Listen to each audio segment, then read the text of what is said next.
4월 6일 수요일 아침입니다. 또 한 주간 하나님의 은혜로 잘 지내고 계시는지요? 오늘 수요일 오전에 기도회가 있고 또 저녁 8시에는 소금길 사경회가 있다는 것도 기억해 주시면 좋겠습니다. 신명기 20장을 함께 읽겠습니다. 내가 나가서 적군과 싸우려 할 때에 말과 병거와 백성이 너보다 많음을 볼지라도 그들을 두려워하지 말라. 애굽 땅에서 너를 인도하여 내신 네 하나님 여호와께서 너와 함께 하시느니라. 너희가 싸울 곳에 가까이 가면 제사장은 백성에게 나아가서 고하여 그들에게 말하여 이르기를 이스라엘아 들으라. 너희가 오늘 너희의 대적과 싸우려고 나아왔으니 마음에 겁내지 말며 두려워하지 말며 떨지 말며 그들로 말미암아 놀라지 말라. 너희 하나님 여호와는 너희와 함께 행하시며 너희를 위하여 너희 적군과 싸우시고 구원하실 것이라 할 것이며 책임자들은 백성에게 말하여 이르기를 새 집을 건축하고 낙성식을 행하지 못한 자가 있느냐? 그는 집으로 돌아갈지니 전사하면 타인이 낙성식을 행할까 하노라. 포도원을 만들고 그 과실을 먹지 못한 자가 있느냐? 그는 집으로 돌아갈지니 전사하면 타인이 그 과실을 먹을까 하노라. 여자와 약혼하고 그와 결혼하지 못한 자가 있느냐? 그는 집으로 돌아갈지니 전사하면 타인이 그를 데려갈까 하노라 하고 책임자들은 또 백성에게 말하여 이르기를 두려워서 마음이 허약한 자가 있느냐? 그는 집으로 돌아갈지니 그의 형제들의 마음도 그의 마음과 같이 낙심될까 하노라 하고 백성에게 이르기를 마친 후에 군대의 지휘관들을 세워 무리를 거느리게 할지니라. 내가 어떤 성읍으로 나아가서 치려할 때에는 그 성읍에 먼저 화평을 선언하라. 그 성읍이 만일 화평하기로 화답하고 너를 향하여 성문을 열거든 그 모든 주민들에게 내게 조공을 바치고 너를 섬기게 할 것이요. 만일 너와 화평하기를 거부하고 너를 대적하여 싸우려 하거든 너는 그 성읍을 에워쌀 것이며 내 하나님 여호와께서 그 성읍을 내 손에 넘기시거든 너는 칼날로 그 안에 남자를 다 쳐 죽이고 너는 오직 여자들과 유아들과 가축들과 성읍 가운데에 있는 모든 것을 너를 위하여 탈취물로 삼을 것이며 너는 내 하나님 여호와께서 내게 주신 적군에게서 빼앗은 것을 먹을지니라. 내가 내게서 멀리 떠난 성읍들 곧 이 민족들에게 속하지 아니한 성읍들에게는 이같이 행하려니와 오직 내 하나님 여호와께서 내게 기업으로 주시는 이 민족들의 성읍에서는 호흡 있는 자를 하나도 살리지 말지니 곧 헷 족속과 아모리 족속과 가나안 족속과 브리스 족속과 히위 족속과 여부스 족속을 내가 진멸하되 내 하나님 여호와께서 내게 명령하신 대로 하라. 이는 그들이 그 신들에게 행하는 모든 가증한 일을 너희에게 가르쳐 본받게 하여 너희가 너희의 하나님 여호와께 범죄하게 할까 함이니라. 너희가 어떤 성읍을 오랫동안 에워싸고 그 성읍을 쳐서 점령하려 할 때에도 도끼를 둘러 그 곳의 나무를 찍어내지 말라. 이는 너희가 먹을 것이 될 것임이니 찍지 말라. 들의 수목이 사람이냐? 너희가 어찌 그것을 에워싸겠느냐? 다만 과목이 아닌 수목은 찍어내어 너희와 싸우는 그 성읍을 치는 기구를 만들어 그 성읍을 함락시킬 때까지 쓸지니라. 아멘.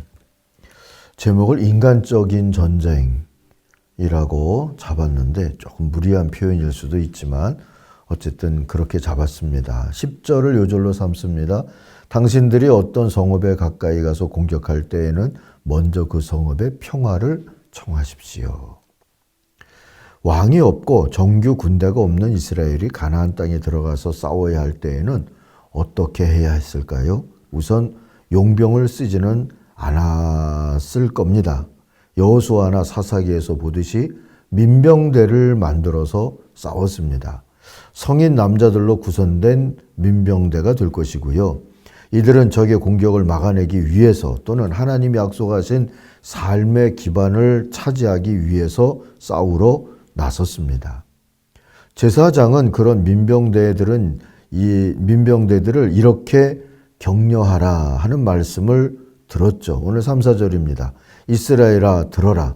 오늘 너희가 너희의 대적과 싸우러 나갈 때 마음에 겁내지 말며 무서워하지 말며 당황하지 말며 그들 앞에서 떨지 말아라. 주 너희의 하나님은 너희와 함께 싸움터에 나가서 너희의 대적을 치시고 너희에게 승리를 주시는 분이시다. 자, 민병대원들은 이 격려와 응원을 받게 될 것이고요. 1절에 나오는 말씀처럼 자기들보다 많은 적군이 말과 병거를 타고 오는 것을 보더라도 두려워하지 않을 수 있었을 겁니다. 그런데 민병대의 소집을 면제받는 세 가지 경우가 눈에 띄죠. 5절부터 7절에 보니까 대원들 중에서 집을 짓고 준공식도 못한 사람, 둘째 포도원을 만들고 그 열매를 맛보지도 못한 사람, 셋째 약혼자와 아직 결혼도 못한 사람이 그 대상이 될 것이다 그랬어요.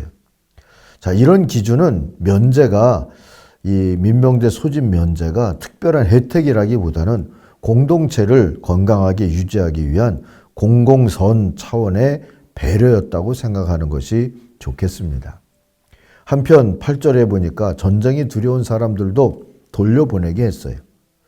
억지로 의무다 하면서 끌고 가지 않았다는 겁니다. 이들은 다른 형제의 사기만 떨어뜨린다 하는 것이 이유였죠. 결국 민병대 소집은 일종의 병력의 의무라고 볼 수도 있지만 이는 개인에게 부여되는 오늘의 의무와는 좀 달라서 공동체에 부여된 의무다, 이렇게 보는 것이 좋지 않을까 싶습니다. 한편 누구와 싸우느냐에 따라서 전략과 전술이 달라졌죠. 하나님이 주신 땅에 있는 성읍들과의 전투는 그 목적이 가능하면 평화가 돼야 된다. 그 전제가 우선 있습니다. 그러므로 이 경우엔 먼저 평화를 청하고 선하게 응하는 성읍 주민들과는 조공을 부여하는 관계 정도로 정리하도록 했어요. 10절, 11절이죠. 당신들이 어떤 성읍에 가까이 가서 공격할 때에는 먼저 그 성읍의 평화를 청하십시오. 만일 그 성읍 백성이 평화 제의를 받아들이고 당신들에게 성문을 열거든 그 성 안에 있는 백성을 당신들의 노비로 삼고 당신들을 섬기게 하십시오.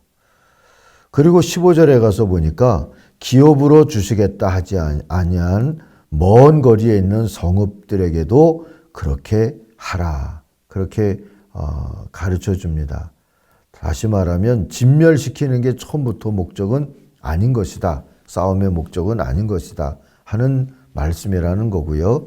그러나 하나님이 기업으로 주신 땅을 차지하고 있는 7족속의 성읍은 진멸시키라 하고 말씀해 주시죠. 주님께 진멸시켜서 바치는 게 싸움의 목적이 될 것이다 했어요.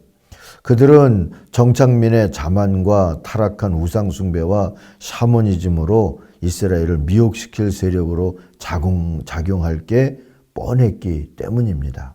16절 이하입니다. 그러나 주 당신들의 하나님이 당신들에게 유산으로 주신 땅에 있는 성읍을 점령할 때에는 숨쉬는 것은 하나도 살려두면 안 됩니다. 곧 헷사람, 아모리 사람, 가나안 사람, 브리스 사람, 시위 사람, 여부수 사람은 주 당신들의 하나님이 당신들에게 명하신 대로 전멸시켜야 합니다. 그렇지 않으면 그들이 그들의 신을 섬기는 온갖 역겨운 일을 당신들에게 가르쳐서 당신들이 주 당신들의 하나님께 죄를 짓게 할 것입니다 했죠. 그래도 19절을 보니까 과수나무들은 남겨서 미래를 도모하라 합니다. 결판을 내야 할 시간이 지체되더라도 거기서 식량 문제를 해결하라는 뜻이기도 하죠. 20절은 먹을 게 못 되는 나무들은 베어내어서 전투에 필요한 장비로 쓰라고도 하십니다. 적의 생활 터전을 완전히 파괴하는 걸 승리의 전술로 여기던 시절이었는데 이스라엘 민병대의 전술은 나름 미래지향적이고 합리적이고 효율적이다 볼 수 있겠고요. 그리고 꽤 인간적이었다라고 볼 수도 있습니다.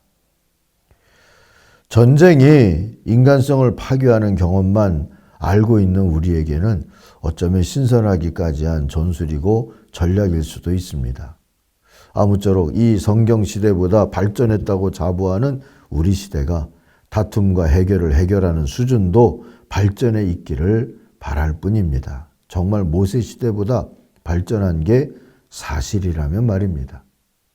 이 땅에서 지금도 벌어지고 있는 많은 다툼과 갈등, 또 이 지구상에 끊임없이 일어나고 있는 전쟁의 소용돌이 속에서도 하나님께서 바라시는 바른 해결과 또 평화가 그 길이 아주 막히지 않도록 누군가는 기도하고 누군가는 응답을 받는 귀한 역사가 있기를 간절히 바랍니다. 기도하겠습니다. 하나님 아버지, 싸울 수밖에 없는 형편 속에서도 그 싸움이 모든 것을 파괴하고 너도 파괴되고 나도 파괴되는 것으로만 끝나지 아니하고 이유와 목적, 명분이 분명하고 그래서 하나님 평화로운 앞날의 공동체, 미래의 지향적인 공동체를 세우고자 하는 하나님의 뜻과 연결되어야 한다는 것을 다시 한번 배웁니다. 주님, 하나님의 형상을 가진 사람들이 살고 있는 세상에 또 이런 모세 시대에 가르쳐준 평화의 소망, 또 갈등 해결에 대한 그러한 바른 의지, 이런 것들이 유지될 수 있게 주님이 축복하시고 인도하여 주시옵소서. 우크라이나의 새 평화를 허락해 주시옵소서. 예수님의 이름으로 기도하옵나이다. 아멘. 하늘에 계신 우리 아버지, 아버지의 이름을 거룩하게 하시며 아버지의 나라가 오게 하시며 아버지의 뜻이 하늘에서와 같이 땅에서도 이루어지게 하소서. 오늘 우리에게 일용할 양식을 주시고 우리가 우리에게 잘못한 사람을 용서하여 준 것 같이 우리 죄를 용서하여 주시고 우리를 시험에 빠지지 않게 하시고 악에서 구하소서. 나라와 권능과 영광이 영원히 아버지의 것입니다. 아멘. 각자 기도하겠습니다.